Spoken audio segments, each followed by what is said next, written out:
troops, you're back, we're back. So a little chilly this morning. So a project I gotta get done is running a water line for gray water. And it's gonna be about 140 feet and it has to be 2 inches in diameter with a clean out in the middle in case the water plugs up. I didn't come up with this crap. This is engineers with educations. You know, I can see a sewer line plugging up, but a water line plugging up, you know, geniuses, but whatever. So I managed to get my hands on a couple rolls of 2-inch black plastic pipe instead of trying to glue together 14 or 15 pieces of 2-inch Schedule 40 across here. And we'll go back in time real quick, and I've dug most of the ditch already. I'll need to complete that today. So basically what I need to do is put a cistern pump at my camp and keep everything from freezing. If you've been watching us for any length of time, you know the ledge is not very deep here in some places. So we can't get down below the frost line, and that's a problem.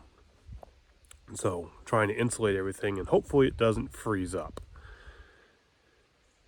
So you gotta try and do that.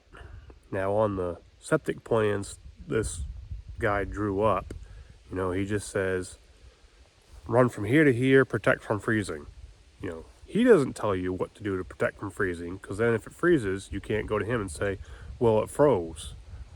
No. They don't play that game. They leave it real wide open. So if you don't do it right, you can't go back to them and say, well, you didn't tell me how to do it.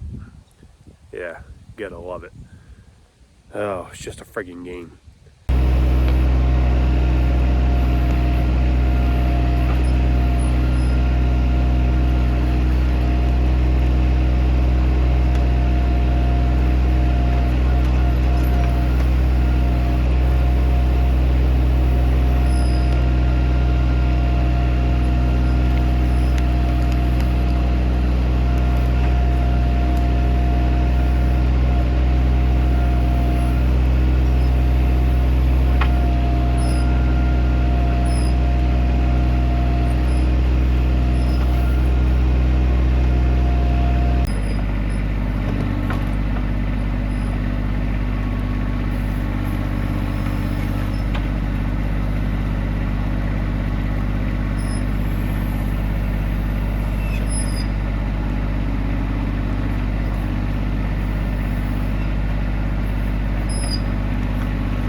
The digging is going pretty good, other than I can't get down as deep as I want to be. The ledge, it's a never-ending battle around here. Ideally, we want to be down about 4 feet, get below the frost line. Can't get there from here. So right in there, we've got the ledge, and I'm only down about a foot. And if we wander over here, we've got a deep spot, and it comes back up. Right there, you can see gray in the middle.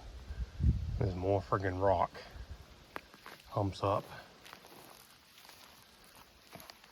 And then go back down into a deep spot. Still nowhere is 4 feet.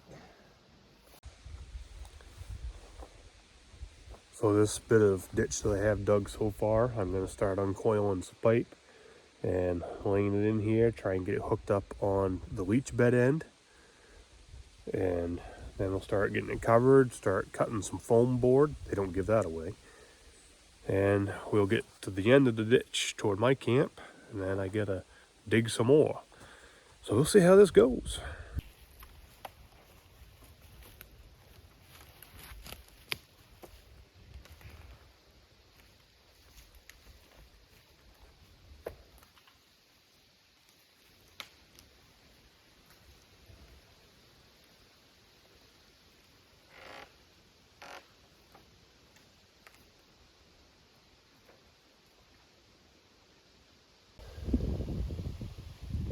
So the task at hand, I gotta get hooked into that sweep tee right there, then get down into the ditch. Yep, it has to come uphill to hit that tee. Then run down through there. Well, here we go. So here's the plan. I'm gonna use those two 45s and some leftovers from doing David Miranda's place. I'm gonna use PVC to get out of there, drop it down to get into the bottom of the ditch. And then I'm gonna transition into the black pipe. That's the idea anyway. So this main line here is the main line for the gray water that the contractor put in. And if you watch the video of me hooking this up to Dave and Miranda's, I started right here. And this goes to their place. So this is all gravity feed. Contractor put this tee in so that I'd be able to do what I'm doing right now. And get that cleaned up. Now I got a little short piece of pipe here. Oh, about yay long, I guess.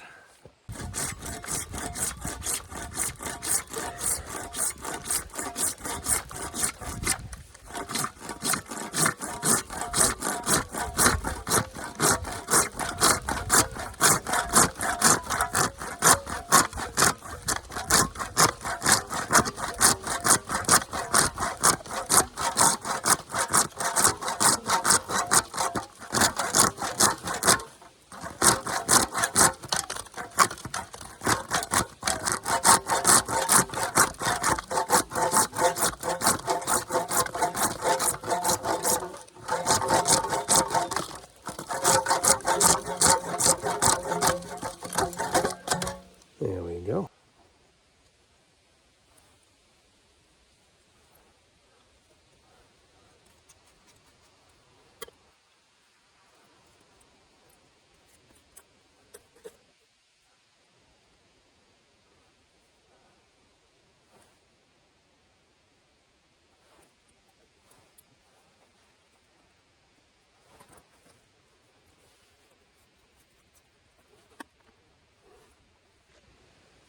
Well, it looks like I don't even have to cut this piece. I can get her down in there and, well, maybe I gotta cut it. Not that much. We'll make something happen here.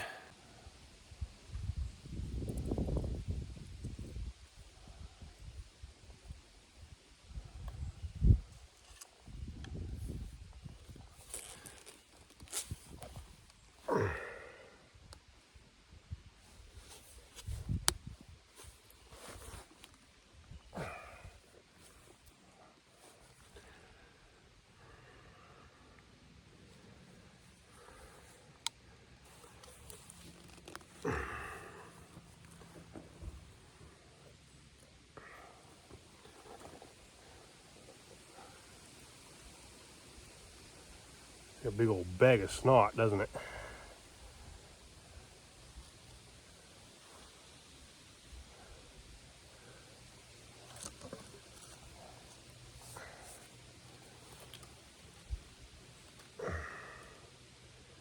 I have a plan, believe it or not. Don't know if it's a good plan, but it's a plan. Well, there. Got her in there. You do a little bit of fill underneath it to support it. I got it sitting on a couple of rocks at the moment. I've got a piece of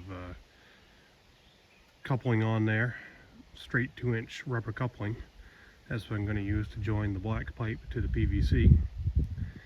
So get some dirt shoveled in around the bottom of that, then we'll start rolling some pipe. All right, got some gravel around the pipe. It's holding it steady. So let's get some black stuff in. Oh, wow, this stuff is stiff. It's gonna be like trying to unroll a spring. So I guess what I'm gonna have to do is get it in position and hook up this end of it to the coupling. and then get a bunch of weight on it to keep it there, and then start rolling it out. I'll get it. I'm not gonna let a piece of pipe win, that's for sure.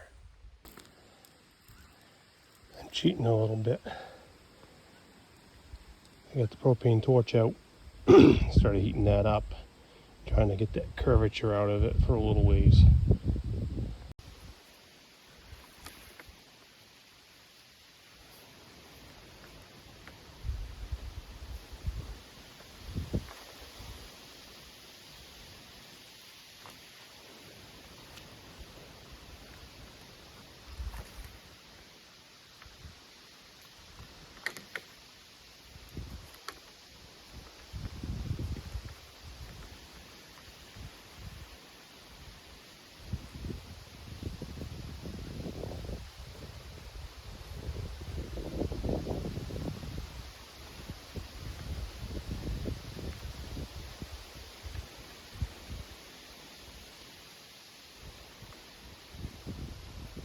Well, this is my first time working with 2-inch wide plastic. I've done a lot of 1-inch. Laying 1-inch is a piece of cake. It just goes, roll it right out. This stuff's a lot stiffer. But we're getting it. Just got it all laid in the trench, at least this first section. So out on this end now, I'm gonna heat it up with a torch and try and form it a little bit better for a connection. So you can notice I've got it stuck in the coupling. I thought it was gonna try and lift that up, so I threw more dirt over it. And it's got upward pressure still. So what I want to try and do is soften this pipe up, get that upward pressure off from there.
All right, we're getting better. We're getting better. If you have very sensitive skin, wear gloves. My skin is not very sensitive, obviously. My hands have been beat to hell over the years. All right.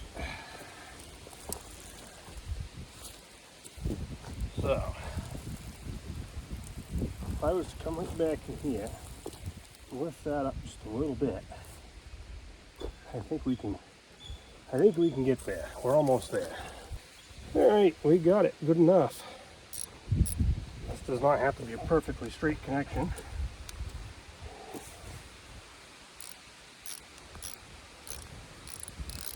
The pipes are actually touching each other inside that coupling. I can feel the black one clunk into the white one. And if it dribbles or whatever a little bit, who cares? I don't. This is not even a pressurized water line. This is 80 PSI pipe. Cost me $117 for a 100-foot roll, compared to like $264 for a 160 PSI roll. I don't need 160 PSI. Don't even need 80. The other end of this, you're going to see later, is just going to be basically on a sump pump So what are we gonna get? 1 or 2 pounds of pressure on it, maybe. Not very much. All right. Snug there. Or snug there. Protect my pockets so I don't bury it. All right, so now instead of this curving up, it's sloping down. So it's taking the pressure off that connection right there, and it's not trying to lift that pipe up anymore. Okay. Now this is all going to get filled back in with a tractor, but for right now, I'm just going to drag a little bit of material back in on top of the pipe to hold it in place.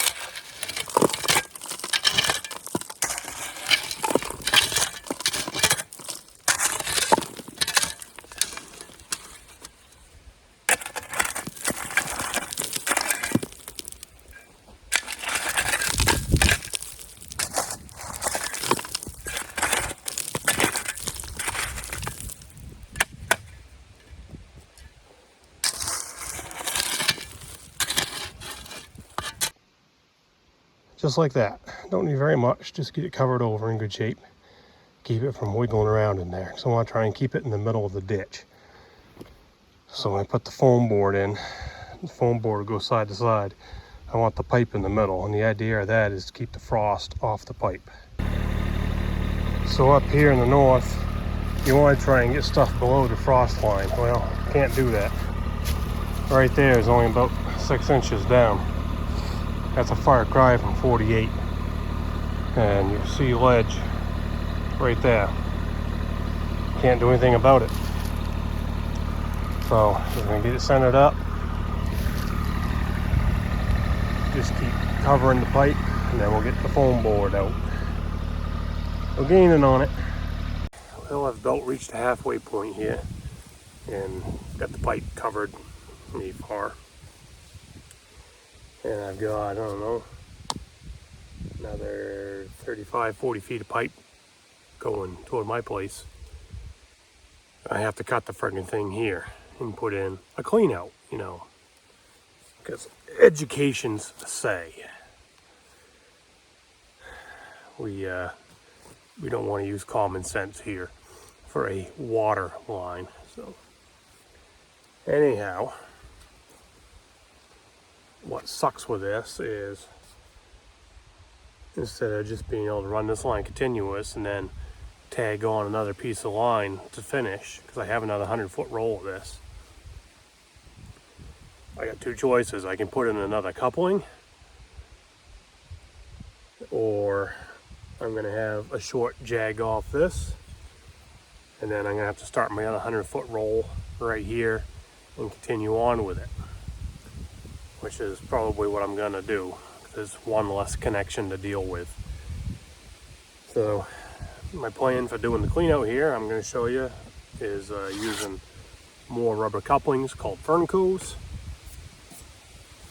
And they're just a street tee, not street tee, sweep tee. And put them in right here.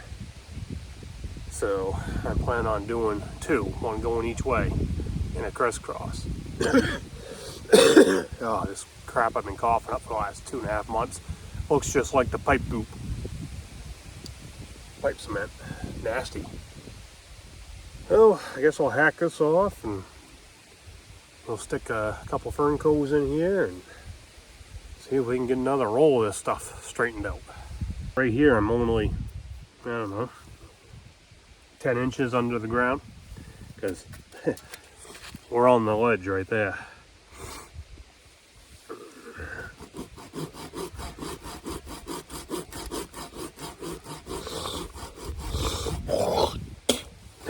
Told you, nasty.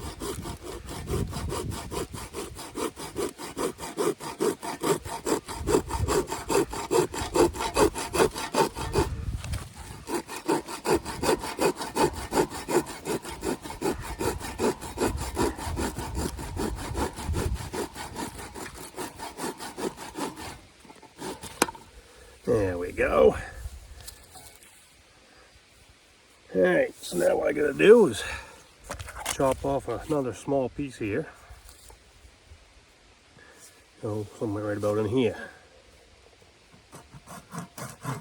And I'll show you what we're up to. Here's the plan. I got 2 of these suckers. So I'm going to slide on one. Try and get it somewhere near vertical.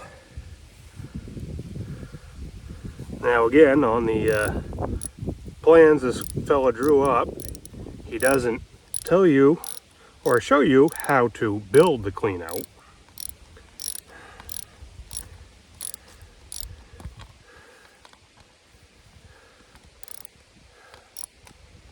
It's very vague.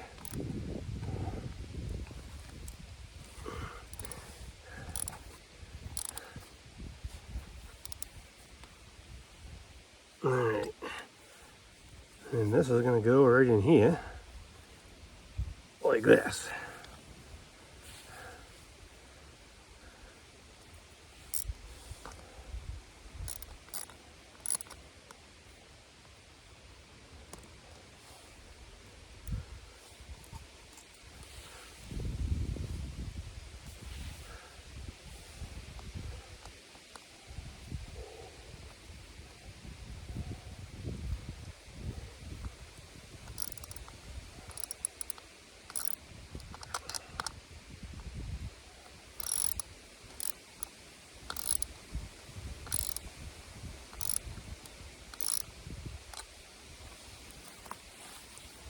And this, loosen her up.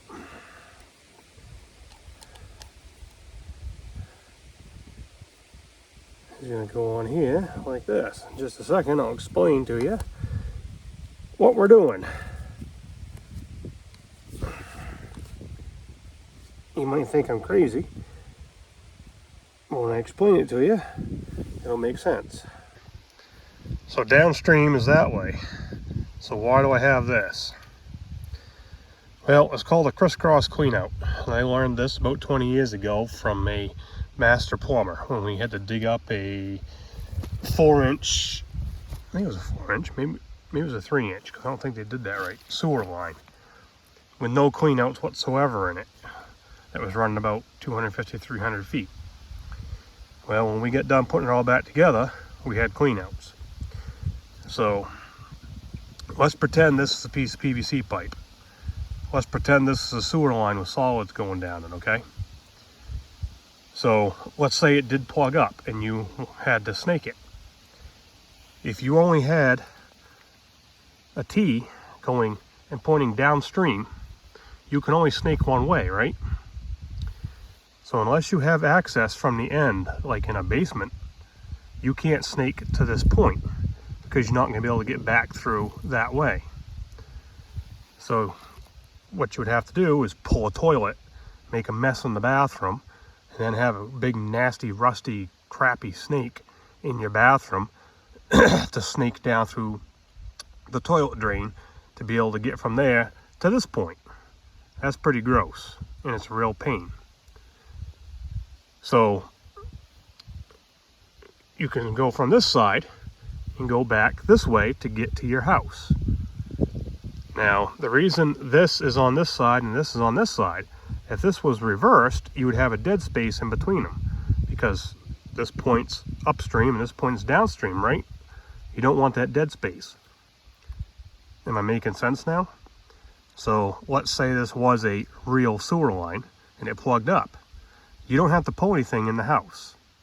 Or if you don't have access from a basement or the other end of the pipe, you can do this all right outside. You can make a mess outside, who cares, right? So we're going to have verticals coming from here.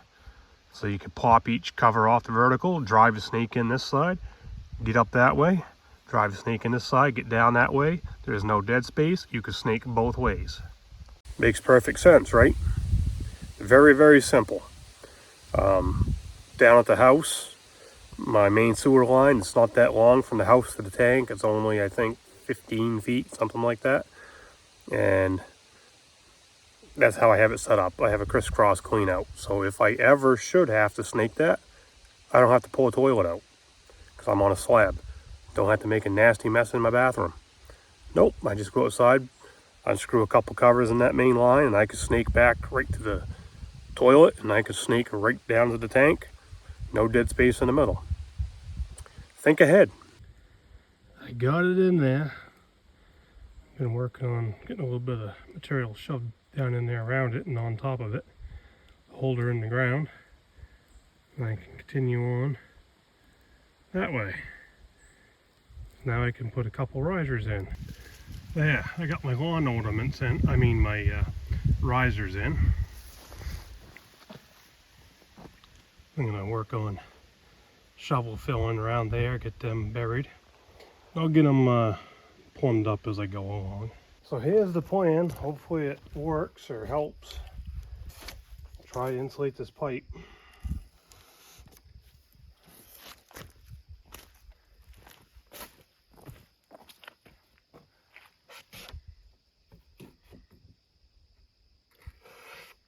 Gonna cut this into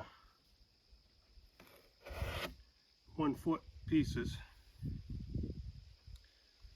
and lay it on top. That's $570 worth of foam board right here. 56 bucks a sheet for 2-inch. If I had bought less than 10 sheets, it would have been $64 a sheet, I think. So I got the 10 because I was able to save money by doing the bulk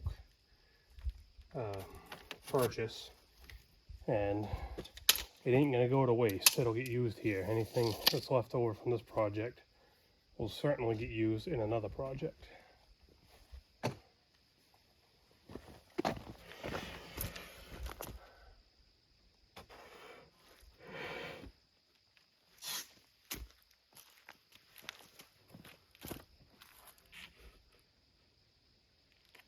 All right. Now this doesn't have to be an exact science. I'm not trying to get it, oops, way crooked there. Trying to get it reasonably close.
All right, so now I got 4 8-foot pieces. That should get me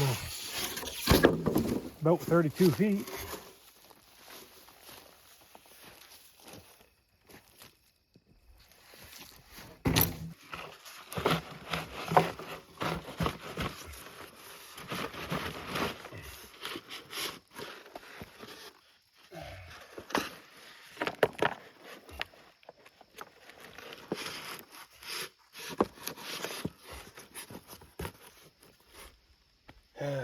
Yes, this is a pain. Pain in the body and just a pain in general. But I'm getting there. Pink board is up at ground level.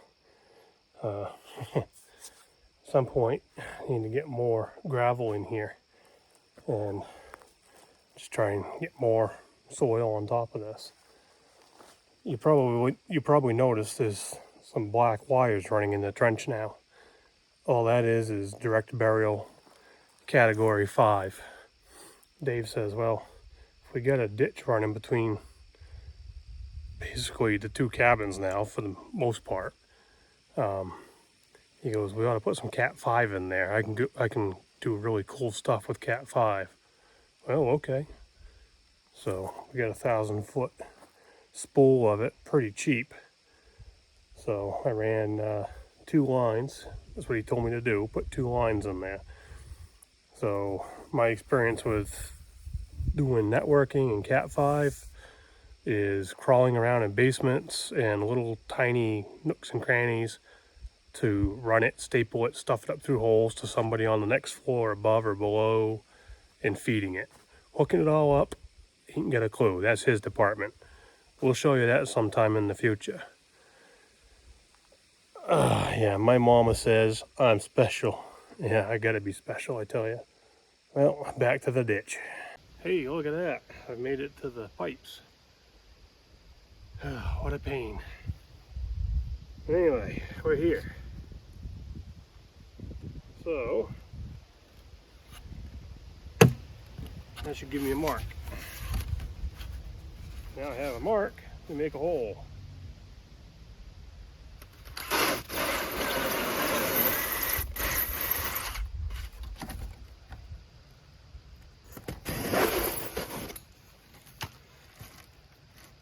Extra foam. Alright. Now we should be able to make another mark. That look about straight, I think.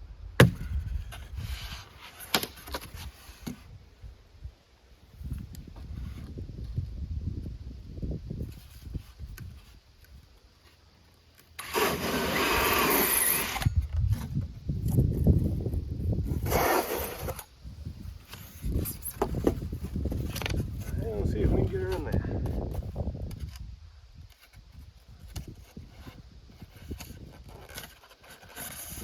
We should have an overlap onto that one. Friggin' root.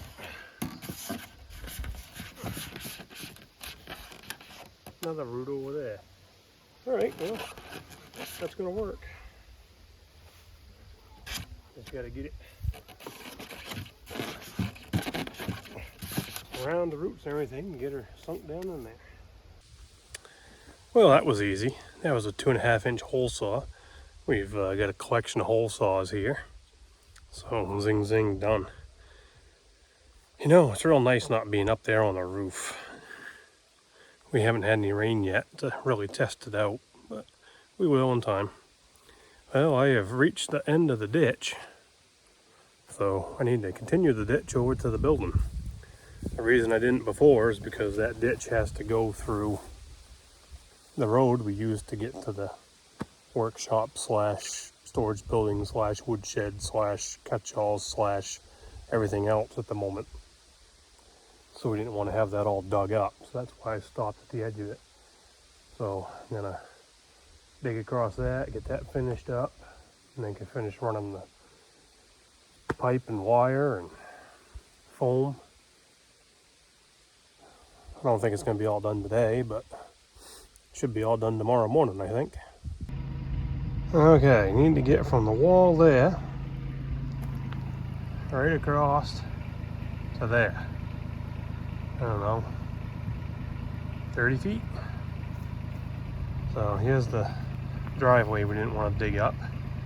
We can do it now because we'll get stuff laid in, then get it covered back in short order.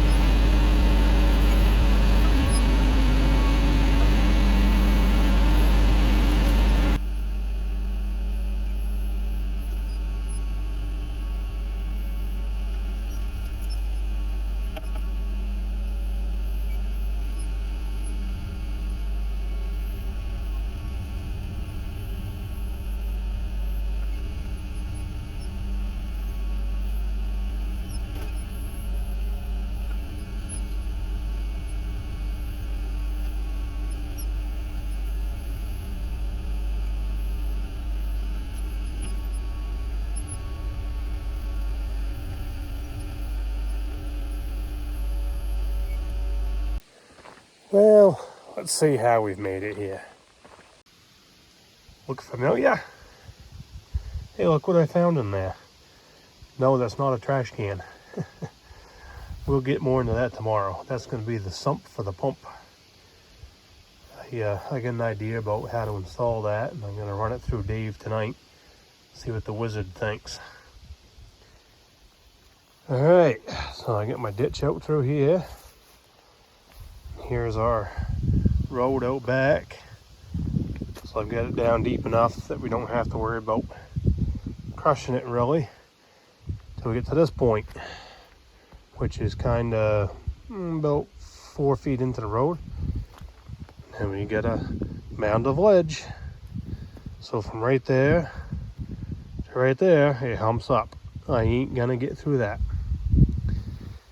Gotta go over it. And it drops back down right there, as you can see. So, for what we drive out here, I don't think we have to worry about crushing that pipe. We're just gonna have to be careful. This ledge is the biggest pain. You can't dig anywhere without friggin' running into it. So, yeah, we're gonna have more fill delivered here sometime this fall. Same contractor we had last year that did the leach field that I just tied into and brought all kinds of gravel. I've talked with him, and he was hoping to be here like back in May, but he's a pretty popular guy and very high in demand, and the summer people have been keeping him right out straight. So I told him, well, keep milking them summer people while you can. Get all the money out of them. We ain't going nowhere. So he'll get here at some point, bring us a bunch of gravel. This back road, we're going to build up some more, so we'll get some more coverage over it. And then the line running out, we'll get some gravel thrown over that too, because there's really not much soil to work with. And got a few other projects for him to do. So, well, I think I'm going to wrap it up for tonight. We'll see you in the morning.